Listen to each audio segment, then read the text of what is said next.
বলো। আসসালামু আলাইকুম, তোমাদের মাঝে আরো একটি রেসিপি নিয়ে চলে আসলাম। আজকে আমি বানাবো পুটিং। তো আমি আজকে দুটো ডিম দিয়ে কিভাবে পুটিংটা বানালাম সেই রেসিপিটি শেয়ার করলাম তোমাদের সাথে। এখন আমি তোমাদেরকে কেটে দেখাচ্ছি পুটিংটা কতটা সুন্দর হয়েছে আমার। দেখো,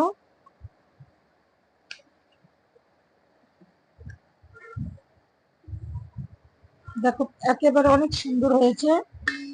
আমি দেখাচ্ছি।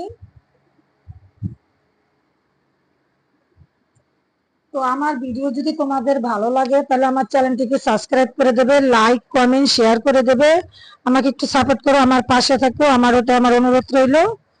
আর আমি কিভাবে পুটিংটা বানাইছি তাহলে চলো সেই রেসিপিটি শেয়ার করব তোমাদের সাথে। পুটিং বানানোর জন্য এখন আমি এখানে দুটো ডিম ফাটিয়ে নেব।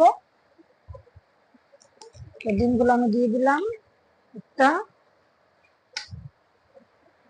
আরো একটি ডিম আমি ফেটিয়ে নিলাম হ্যান্ডউইচের সাহায্যে আর কি।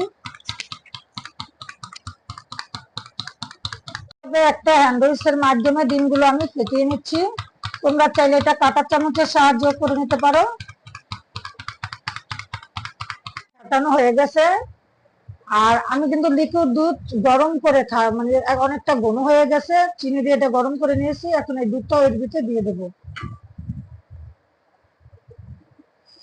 এখন দিয়ে আমি আরেকটু নাড়াচাড়া করে নেবো এটাকে।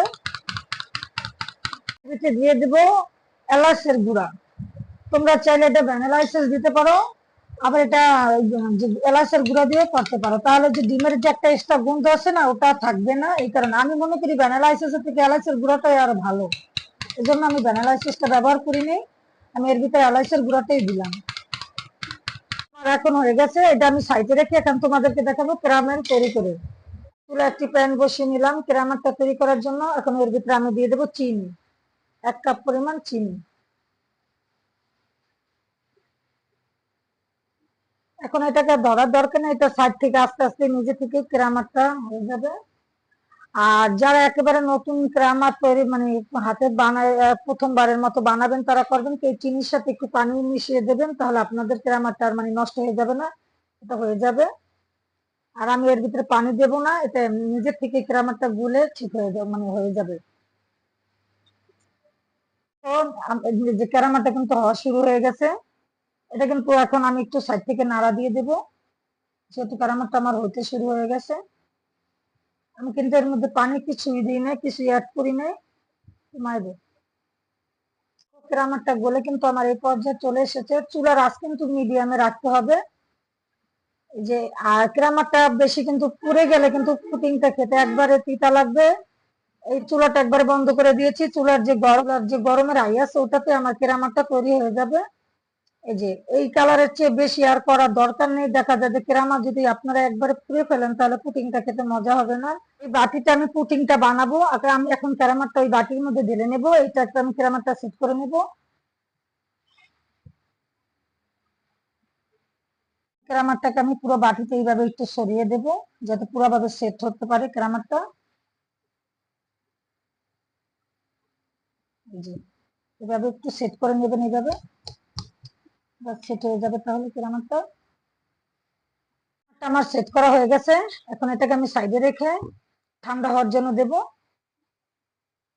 এখন আমি আগে থেকে যে ডিম দুধের মিশ্রণটা বানিয়ে মানে রাখছিলাম সেটা এখন আমি কেরামারের বাটির মধ্যে এগুলো ঢেলে দেবো। তো সেঁকে নিতে হবে।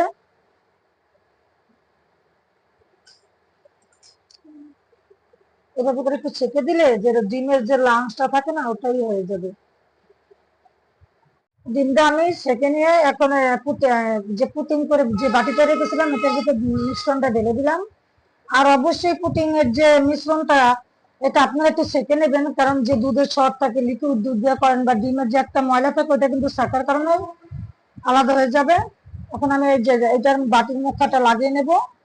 এখন আমি চলে যাব পুটিংটা চুলায় বসানোর জন্য। চুলায় আমি আগে থেকে একটা হাঁড়ি বসিয়ে পানিটা গরম হওয়ার জন্য যে দেখো দিয়ে দিয়েছিলাম চুলায়। আর আমি একটা সুতি কাপড় দিয়ে তার উপরে একটা যে স্ট্যান্ড বসিয়ে দিয়েছি। এখন এটার ভিতরে আমি পুটিংটা বসিয়ে দেবো সেট হওয়ার জন্য, মানে রান্না করার জন্য। যেটা সাবধানে করতে হবে কারণ এটা প্রচুর গরম পাইলাটা এখন। এভাবে আমি বসিয়ে দিলাম। আর পানিটা কি পরিমাণ দিছি আমি দেখছেন, 3/1 ভাগ, মানে এই বাটিটা 3/1 ভাগ। 30 মিনিট পর এখন আমি পুটিং এর বাটিটা খুলে নেব। আমার এখন পুটিংটা হয়ে গেছে। টুথপিকের সাহায্যে তোমাদেরকে দেখিয়ে দিচ্ছি। দেখো গায়ে লাগেনি, তার মানে বোঝা গেল যে পুটিংটা হয়ে গেছে। এখন আমি তোমাদেরকে পুটিংটা একটা প্লেটে ঢেলে দেখাবো। আর কি, দেখো বাটিটা এখনো গরম আছে, পুটিংটা এখনো গরম। আমি তলায় একটু হাত দিয়ে নিচ্ছি, গরম অবস্থায় আমি পুটিংটা ঢেলে দেখাচ্ছি তোমাদেরকে।